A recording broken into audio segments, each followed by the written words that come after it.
This video is brought to you by Mint Mobile. So this is Google's Pixel 8 Pro, and I want to say that this phone nearly converted me to a Pixel fanboy. It's nearly perfect, but it's definitely still a little bit overpriced, and it comes short in a few different aspects of other phones for the same price tag. So let's go ahead and talk about it. First, the pricing. So like I said, it's a little bit overpriced because it is starting at a new price of $1,000. Fresh out of the box, retail price is $1,000 for the base model. Then it goes up, I think a couple extra $60 or $50 for more storage, and then so on and so forth, depending on the storage model that you get. But $1,000 brand new for a Pixel 8 Pro is quite the price tag. Now, luckily, I have seen it on sale for the holidays this past year for roughly $799, starting at that base price, which I think should have been the base price for the Pixel 8 Pro. At that price, I think it's a pretty good deal, or a good buy. Anything cheaper is just even better.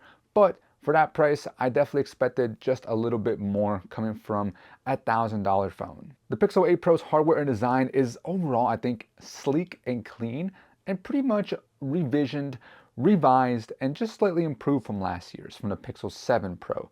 So now it's got a satin look, a satin matte finish to the actual glass. The glass itself is Corning Gorilla Glass Victus 2, and in the hand, I gotta say, the Pixel 8 Pro feels very, very comfortable to hold. It's got softened edges, rounded corners. It does have an armor aluminum frame where the frame itself is glossy, so overall the phone still feels a bit slippery in the hand, so I definitely would still recommend a case. And the case I've been using is some case from Taurus. I'm not familiar with the model name, but I'll link it down in the description. It's not sponsored or anything like that, but it just is a nice case to use with the Pixel 8 Pro. It adds MagSafe capabilities. It also adds a kickstand so you can prop it up to watch videos. But I like the feel of the material that they're using on the sides. It's like a leather-like feel. It just feels soft, it feels nice, adds a good grip to it, and it just makes the Pixel 8 Pro feel even more comfortable in the hand.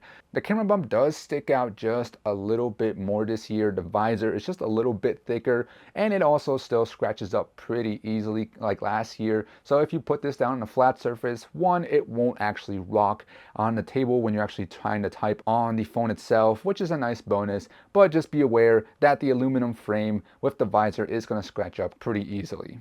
As far as the colors, you do get your two traditional colors, which are the obsidian black, porcelain white, and then this year they have a blue bay color. It's like a sky blue. It's really nice in my opinion. I think it's one of my favorite colors on any phone ever. And the whole phone itself is also IP68 water and dust resistant rated. The Pixel 8 Pro does have the buttons on the right hand side. I'm pretty sure that's a standard for all Pixels nowadays. At the bottom you do have USB-C, which is USB-C 3.2 gen speeds. The only downside here that I know is that you can't use it to connect to a external display, which does come annoying. I tried to use it once to be able to play a game onto my TV.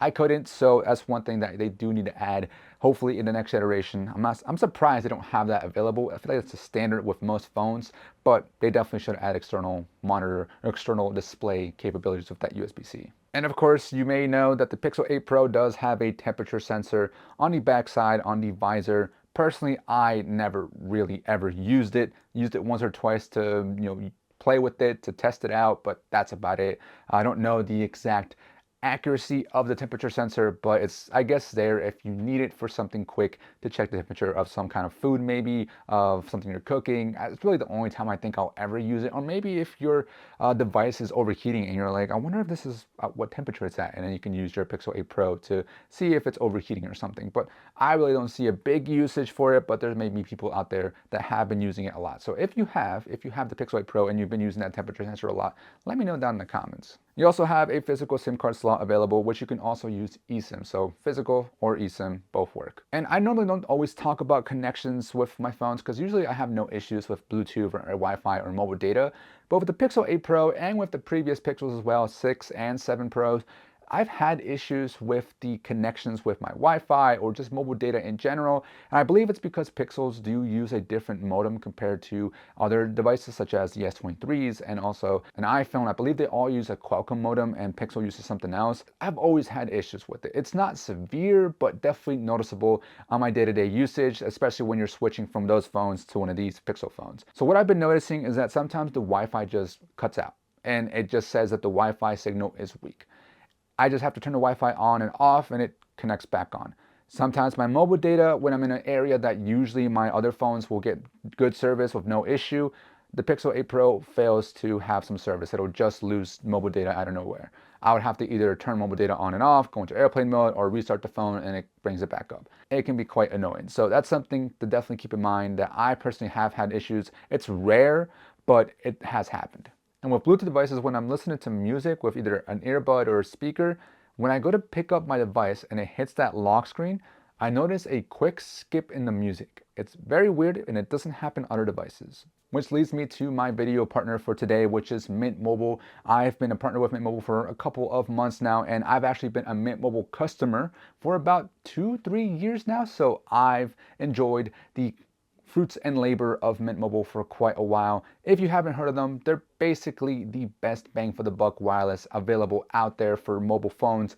Basically, you pay as little as $15 a month to get premium wireless. You don't have to sacrifice speed, coverage, or data because they're built on the largest 5G network. And Mint Mobile actually sells everything online. They don't have any physical locations. So you're able to easily, just from the comfort of your home, go online, buy an eSIM, or buy a physical SIM card if your phone isn't eSIM compatible, have it shipped out to you for free, and then just set yourself up. It's really simple. It takes like maybe 15 minutes to set yourself up and go through the whole process. I personally have been switched over for a while, like I said, and I've never noticed a difference when it comes to my Wi-Fi, to the mobile data, so I can stream videos, I can listen to music, play games, browse the internet and social media with no issues or no problems. And I've actually also switched my whole family over to Mint Mobile, and Mint Mobile also offers a modern family plan with as little as 2 lines. And at this very moment, until the end of January, Mint Mobile is offering any of their plans for just $15 a month. That includes their unlimited plan, which is normally $30 a month. So why pay more for premium wireless when you can easily save a ton of money with Mint Mobile?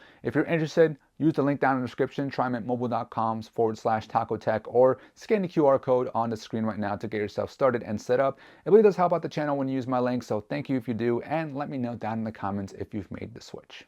Now moving on to the speakers, the Pixel 8 Pro does have dual firing speakers. You'll notice at the bottom that there are 2 speakers down there, but only one does all the output and firing from the bottom speakers.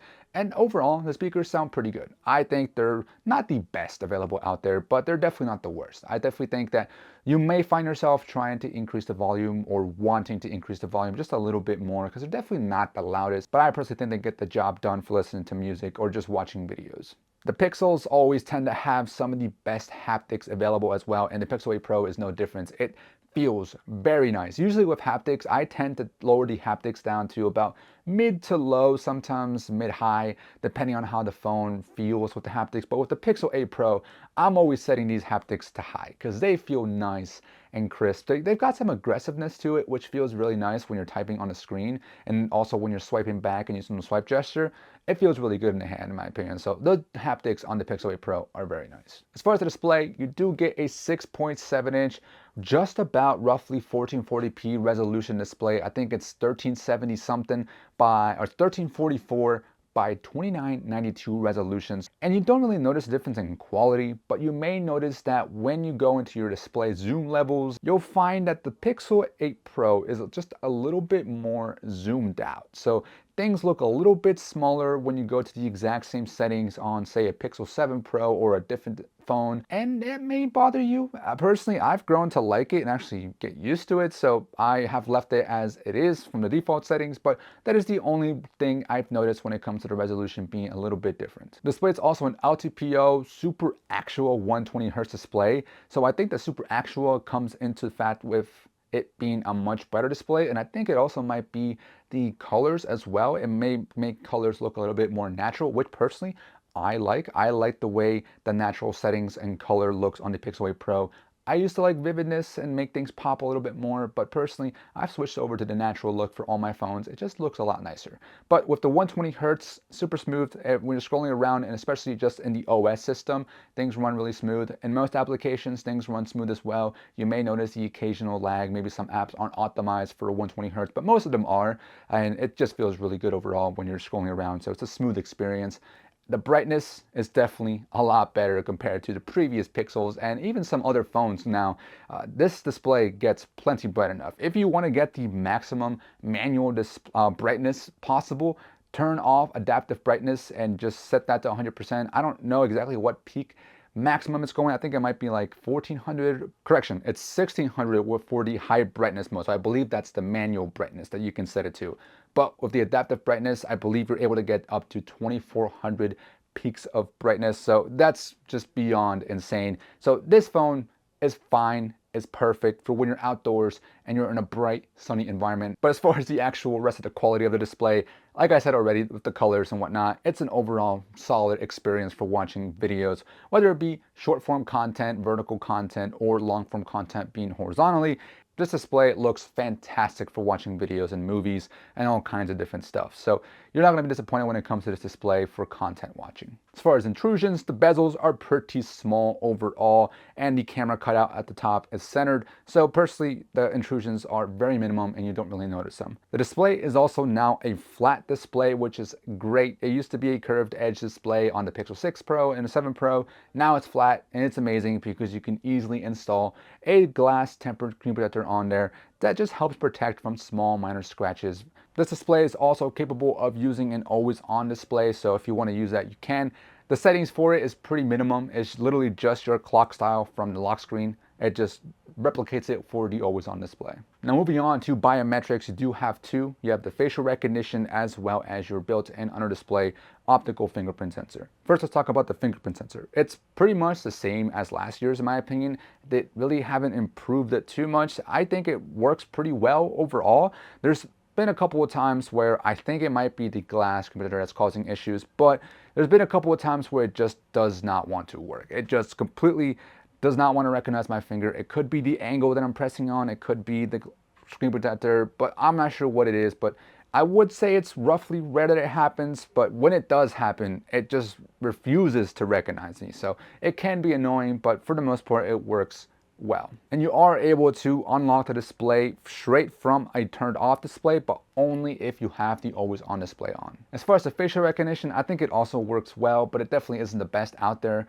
It definitely struggles in low light situations, or if you actually have your phone at a pretty far distance. So if I have it pretty far away, it's not always able to recognize me. Same thing if you're at a weird angle, it sometimes struggles, which I think is kind of expected since it's a 2D facial recognition, for it to not recognize me at those odd different angles. One issue I have had, which could be a security risk, is that with my glasses on, sometimes I'm able to unlock the device when I have my eyes closed. So there's a setting that allows you to have it set so that your eyes are required to be open, but sometimes with my glasses on, I have my eyes closed and it'll still recognize me.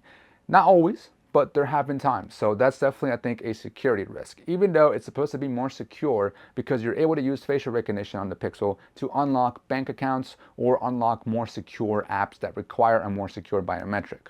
I also like that with the software, when your face is recognized, one, the notifications are unlocked. You can have a setting turned on so that you can keep the details of the notifications locked away until it recognizes your face. And two, the fingerprint sensor button, instead of it remaining a fingerprint sensor, it turns into a unlock button. So if you're going for the fingerprint sensor, but the facial recognition recognizes you first, you're still able to press down on that fingerprint sensor button and then it'll unlock the device and go straight into the home screen, which I think is nice because it helps relieve you from those accidental confusions where you're like, I'm pressing down, but it's not opening up, because you think you use your fingerprint sensor, but it's actually using your facial recognition. So I just think that it helps makes things more fluid. As far as performance, you do get the Google Tensor Chip G3 as well as 12 gigabytes of LPDDR5X RAM and then UFS 3.1 storage starting at 128 up to a terabyte, and it's also non-expandable.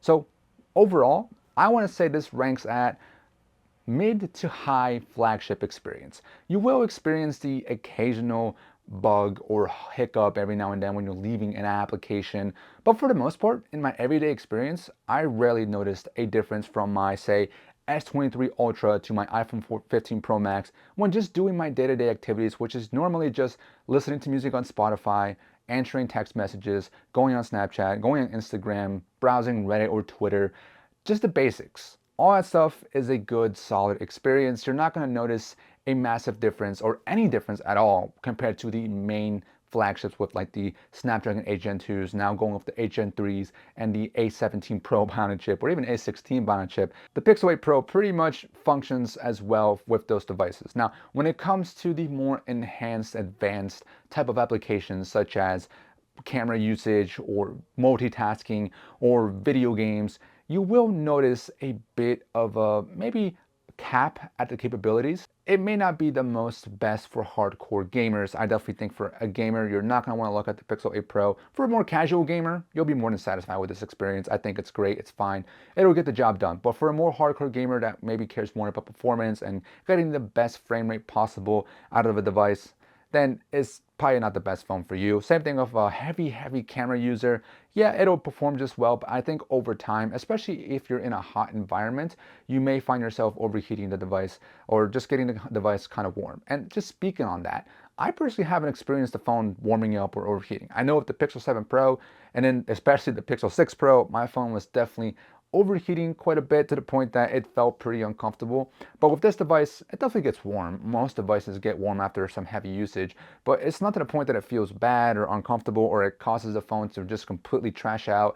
So overall, I think the Pixel 8 Pro's performance is solid. I think it's hard to find a phone nowadays that has bad performance. Even the mid-range cheaper phones tend to have pretty good performance. So the Pixel 8 Pro is solid when it comes to performance, but it's definitely not the best for the more intensive hardcore users. As far as the software, you do get the Google Pixel Launcher experience with Android 14, so it is technically the stock experience, and overall, it's pretty simple. It's got the main core functionality with some trickled-in AI features and additional settings, but it's not the most customizable out there. The most customization you can do is with Material U, allowing you to use the colors from your wallpaper to match the settings and UI elements to kind of make it look aesthetically pleasing. Now, the biggest talk of the town is obviously that the Pixel 8 Pro is being promised 7 years of major OS updates and security updates. That's until 2030, which is insane. I think the biggest question on everyone's mind is, will the hardware of the Pixel 8 Pro be able to last until that time? So that's the biggest question, but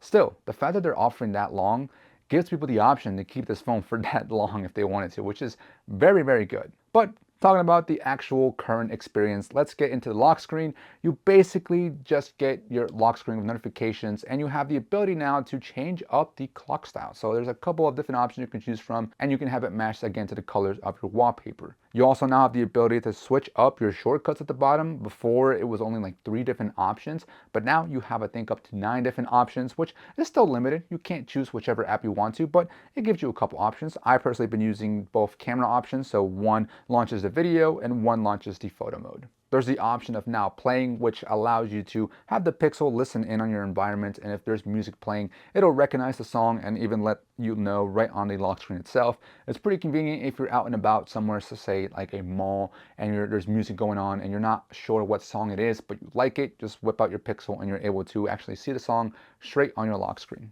And then moving into the home screen, it's your basic experience as well. You can move apps pretty much anywhere. There's a couple spots where you can't, and you can't remove certain things. So number one thing you can't remove will be the at a glance widget. You can disable it, but that just still leaves that top portion still taking up space. The at a glance widget does change dynamically sometimes depending on if there's events in your calendar, the weather, or if you have your Pixel Buds connected or a Pixel Watch connected. So it does dynamically change. That's why it takes up the whole top row on your home screen. So it's kind of annoying that you can't remove it, but personally I don't mind it because I kind of do use it and I let the experience, take over with me. So it's a pretty nice widget, but if you don't use it, it can be annoying. You also have the search bar at the bottom, which you can't remove. Again, I use it all the time to obviously just search for stuff on Google, but you can also use the search stuff in your phone, which is pretty nice. And I do want to shout out the folder animations on the Pixel Launcher. I like them. I know overall the animations are pretty clean on the Pixel Launcher, but the folder one specifically is my favorite just because it's so fluid and clean, but also the way folders open up. Usually sometimes on some launchers or some other different OS systems, folders open up centered, so all your apps are in the center when you open up the folder, but on the Pixel Launcher, the folder opens up depending on where the folder actually is, so it just kind of increases in size and just lets you, handle it from there. So I like that better because you can set those folders down to a lower row and then just make it pretty easy to use with one hand. So I like the folder animations and I like the way the folders work on the Pixel Launcher. And then swiping up, you get your app drawer, which is pretty basic. It's just all your apps. There's no customization available, and it's pretty simple to use. And if you swipe over to the left, you do have your Google Discover page, which I always forget that it's there. But if you want to find something to read while you're on the bathroom or something, swiping down, you get your notifications, which works pretty much the same as other Android devices, where cell notifications are at the bottom, and then any notifications that are more important, like messages, will be placed at the top, followed by your rest of your other notifications that are time sensitive. And it also groups notifications pretty nicely. So if you get a bunch of notifications from Twitter or Reddit or from a live event such as like a soccer game, they'll all get grouped together so that's not all scattered everywhere.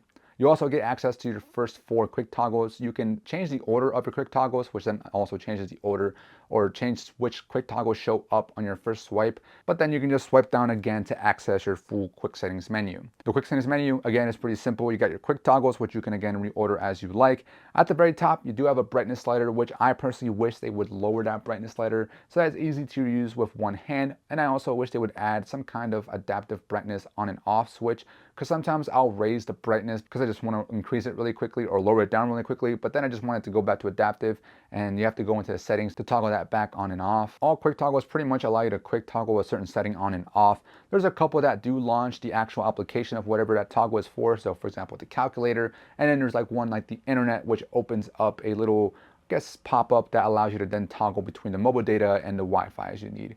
And then when you hold down on all of them, it should take you to the actual settings page of that application or of that setting. So that's your basic core experience with the Pixel Launcher. It's overall pretty simple, which could be a good thing or a bad thing depending on how you look at it. I think this feels a lot like an iPhone with the limited amount of customization available, but it still overall feels very fluid, which is probably why it's so fluid, because there's not as many extra additional features and settings that it doesn't have to worry about, loading up all those extra different possible combinations that you may set up with your phone. With this, it's all the same for everyone, or should be pretty much the same for everyone. It's all overall a fluid experience. So that's why I think the Pixel Launcher has a good place in many people's hearts. But looking at additional stuff such as the Google ecosystem, you have the hardware and you also have the software stuff. So with Google services, just signing into your device here, you get access to all your Google services right away. So YouTube, Google Photos, Google Drive, all those the typical Google service stuff. And of course, Google does have their own hardware now, which allows you to quickly connect with it and kind of make it work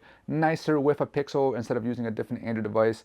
So you have your Pixel watches, which does use an app that's standalone, so you could easily install that app on a different device. You have your Pixel Buds, which again uses its own app as well. But there's also something called Google Fast Pair, which is built into some other third-party headphones and earbuds, so you don't necessarily have to get a Google specific earbud or headphones. You can just get something that's compatible with the Google Fast Pair, and it easily allows you to connect that device to the Pixel. You also have RCS messaging available with Google Messages, which also allows you to connect your Google Messages to other devices. So for example, a tablet, or use the web app version. So you just have to use now your Google account. It used to be that you signed up via a QR code or connected them and linked them via a QR code. I'm not sure what exactly it did in the back end, but this pretty much works the same as well, where it just uses your Google account to then connect your messages across multiple devices, which then allows you to answer text messages from a different device other than your Pixel device itself. And you do have Nearby Share, which allows you to quickly transfer files wirelessly from one Android device to a different Android device. And Google does have their Find My service, which allows you to find your devices if they're all connected to your Google account. Some other additional settings I want to note is, number one, the back tap feature. You can set up this gesture that allows you to double tap the back of your device to launch either a specific app, or there's a couple of different function settings that you can set it to. I personally have it set to launch or bring down the notifications. That way it's much easier instead of having to reach all the way to the top. You have something called Live Translate, which allows you to interpret a language to your own native language. So for example, I speak Spanish, so when I speak to someone through text messaging in Spanish, I can easily have it translated to English so I can better understand it. I also noticed there's something called repair mode, which allows you to put the phone into like a factory reset mode, where all your personal data is hidden until you get it back and you put in a specific code to unlock it. It's pretty cool. So when you have to get your Pixel repaired, hopefully you don't have to very often, but when you do, you can put it into repair mode. And then we get into the AI features, which is mainly what the Pixel likes to talk about nowadays and what the whole world likes to talk about nowadays. But there's a couple out there and I use none of them. So number one that they have available is the AI wallpaper. You can make your own unique wallpaper, but you have to enter pre-set up prompts. Like you can't enter your own typed out prompt There's pre-set up prompts that you just customize and change, like the verbiage or the nouns or whatever, to create a unique wallpaper. I don't think it's that worth it, or it's more of a gimmick in my opinion, but it's there if you want to use it. You can have the Google Assistant now summarize a web page for you. So if you're reading some kind of article, you just launch your Google Assistant, and then there should be an option to summarize and also read aloud, which is another option. You can have it read aloud to you, but summarize basically would have the Google Assistant read the web page for you, and it just gives you the most important key points. And these aren't new to the Pixel 8 Pro, but you do have improved and enhanced speech-to-text with the Google Assistant, and you also have phone call features and phone call screen calling. So basically, in your settings for your phone, you can turn on phone call protection with spam callers and also direct my line, which basically allows you to get a menu system display on your phone screen itself. Instead of having to listen in on those menu systems, the Google Assistant would just predetermine that menu system, especially if it's a well-known toll number, I guess. You can have it display that menu system straight on the display itself. And the screen calling is pretty convenient because you can have this automatically do it in the background. So if you have it set up to maximum protection, which is what I personally do, if you get called by an unknown number or a private number, then it will just have the Google Assistant screen call it in the background, and it won't ever actually ring your phone unless you're actually using your phone. Then it'll give you a quick notification saying that screen calling is going on in the background. And it's super convenient. It's super nice because it really just gets rid of those spam, unwanted calls. You do have the option to also screen call callers that you know. So if someone's calling you and you can't actually answer the phone, you can just have Google Assistant answer for you, and you can see a text of what they're saying. So in case if it's something important, you can quickly answer the phone. And next up, you do have your AI features when it comes to the camera. So just getting into the camera section in general, you do have a 50 megapixel wide lens, a 48 megapixel ultra wide, and a 48 megapixel telephoto. On the front, you do get a 10.5 megapixel front facing camera. So the overall UI experience with the camera taking experience is pretty simple now. They split it up so that one mode is photo mode and one mode is video mode. So all the options will be set to that particular mode whenever you switch to them, which I think is a good idea. It just makes it very easy. It's like almost like a regular camera DSLR that does have its video mode and also does have its photo mode. Makes it super simple and may confuse some new users, but I think it makes it really easy. Within the settings, you do have the option to use some pro features, specifically with the photo modes. So you're able to control things like your shutter speed, your ISO, your focus, and white balance. I personally don't mess with that stuff because I like to just point and shoot. I don't have the knowledge or even the patience to do that quite yet. And you also have the ability to turn on a 50 megapixel mode. Now, I also don't use that at all, but if you want the extra detail, you can use it. And it also does have an extra delay. It takes like an extra second or so for it to actually capture a photo. So if you're actually trying to capture a moving object, 50 megapixel mode is no good for you. And plus the file sizes, I don't use it, but it's definitely an option if you wanted it. But now getting into those AI features of the camera, you do have a new AI editor, which basically allows you to do the same thing that you did before with the Pixel 7 and Pixel 6 Pro and just Google Photos in general, where you can remove an object with the magic eraser. But now you have the ability to also move objects and resize them. So you don't have to remove them if you don't want to. You can move them around and it generally fills in whatever you removed. So the background gets refilled or whatever. It can work most of the time and fool you, but there are those times where the background is just a little bit too detailed with something specific that it's not able to generate the exact background or replicate it to make it look genuine, in my opinion. So it's a cool party trick, or it could potentially come into play for specific scenarios, but I haven't come across a scenario where I felt like I needed to use that. And for video mode, you do have the audio eraser, which basically allows you to kind of remove different audio tracks from the video itself. So it'll automatically, with AI, I think, detect what kind of tracks there are. So whether it be wind, just random background noise, and speech. So you can remove those different types of tracks or enhance and improve the speech by removing the other different tracks. So to me, I just, again, don't feel like I would ever need to use that. You already do have the speech enhancement mode available on video straight in the settings, so you can turn that on. You probably don't even need to worry about using the audio eraser. But one caveat that I noticed that you do have to have the clip down to a 2-minute clip. And you do have the video boost feature, which sends the video to Google servers to enhance the definition, enhance the quality, the lighting. I don't care for it as well. I'd rather just know that what I captured from the hardware that it has now and the software, what it's doing in phone, in built-in device, matters the most to me versus what a server, what a third-party plugin, whatever the hell can do to the video. Like, I don't care. Yeah, it's cool. It may improve the quality of video, but there's definitely some caveats there. So number one will be that you have to back up the video to Google Photos. And I think you're limited to a certain size as well. If you go, I think, bigger than maybe a minute or so, it takes forever as well to actually back up and then do the whole processing. I personally don't have the patience for that. It's supposed to be something that you might want to capture in the moment and then review in the moment, and you won't be able to. You can save the original video file that you took, but it does bring it down to 1920. So you do record in 4K, but it brings it down to 1080p for some reason. So I don't know. I'll probably show you guys some examples of video boost, but I don't really care for it, to be honest. Which leads us to the actual quality of the photos and videos. So first, the photos, I think they looked really good. Straight from the camera, no editing, no extra settings done to them.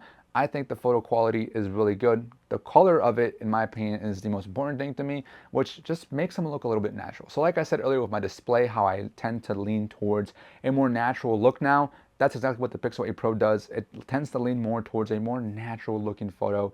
Yeah, some colors look a bit rich and maybe a little bit more enhanced and vibrant, but it's still not over exaggerated like something like maybe an S23 Ultra. So Samsung tends to do that. But with the Pixel 8 Pro, all photos tend to look really good. And nighttime mode, they look good as well. It's definitely an improvement from last year's Pixel 7 Pro. Definitely can get a bit noisy, especially if you try to use the ultra wide or even the telephoto. Stick to the main wide lens for night side photos, but even then, I'm still pretty impressed with the quality that you're getting with the Pixel 8 Pro.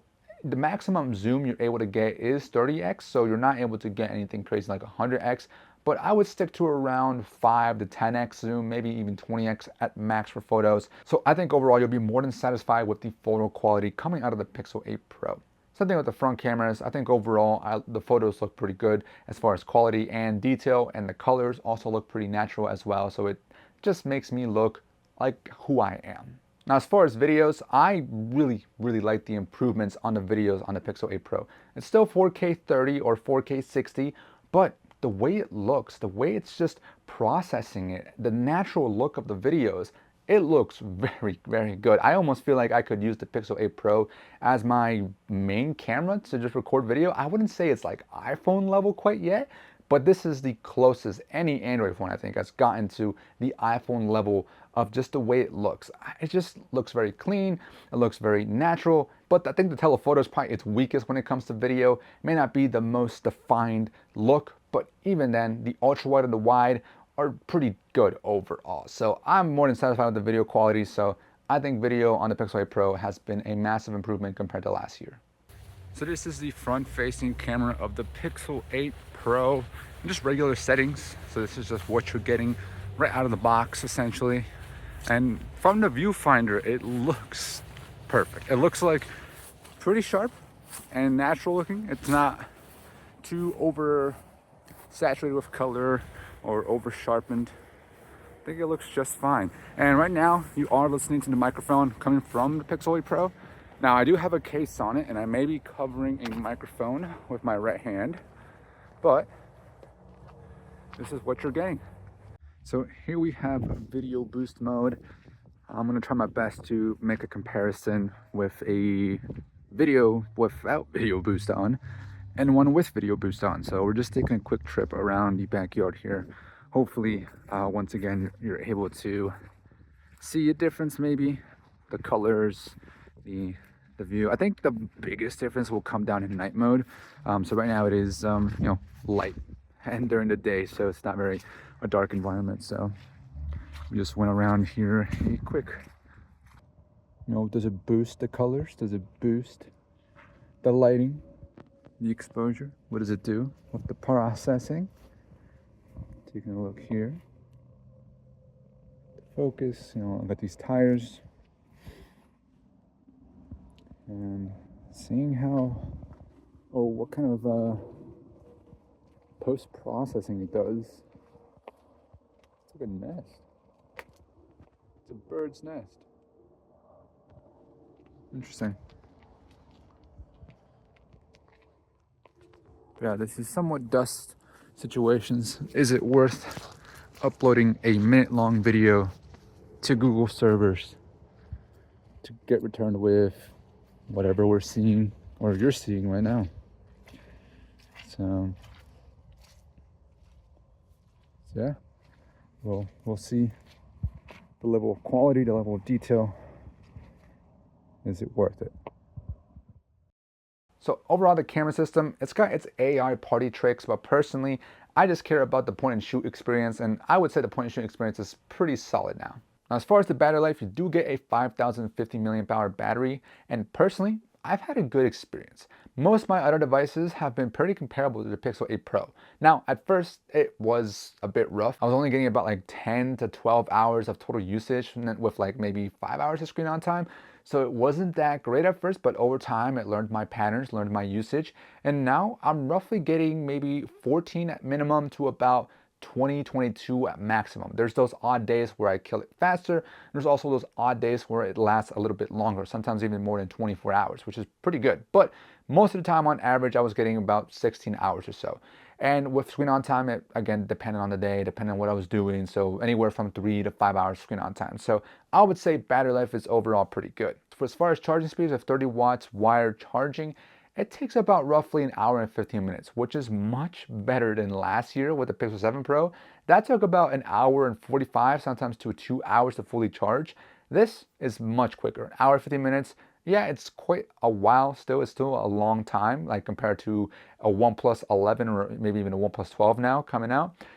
It's definitely not that fast, but it's about a little bit longer than the S23 Ultra. S23 Ultra is like an hour and like 5 minutes or so. So it's close to it, and it's definitely better than last year. You also have wireless charging, which I personally don't use, and I think you're able to get up to 23 watts if you're using a specific proprietary charger. And you also have reverse wireless charging. I also use adaptive charging, which does learn your patterns and usage when you're charging. I think it also might work with the bedtime mode, where basically if you have an alarm set at a specific time and you're charging overnight, it'll charge up to I think a certain percentage, and then once it reaches that percentage, it waits until it gets closer to your bedtime. Then it fully charges to 100% so that it's not fully charging or charging all night, which should help with battery health over time. And I also want to give props to Google for updating and improving the battery section of the settings. Now you get a full view of your battery when it comes to your last full charge instead of seeing the last 24 hours. It just helps to get a better idea of how much battery life you're able to get out of a full charge. So at the end of the day, would I recommend the Pixel 8 Pro? Personally, yes. I think it's a solid purchase, especially for someone who wants a simple but yet still an Android experience. You're going to enjoy the Pixel experience and all the different features it has to offer. Yes, it got a few shortcomings and it could be annoying, but that's why you got to buy it at a sale. I personally would not pay $1,000 for this brand new. I would definitely get it at a sale. $79 is a good price. Anything cheaper is even better. If you're coming from a Pixel 6 Pro, I say that you should upgrade if you can afford it. If not, wait another year. Pixel 7 Pro users, definitely just wait another year, unless you're getting some kind of insane trade-in offer.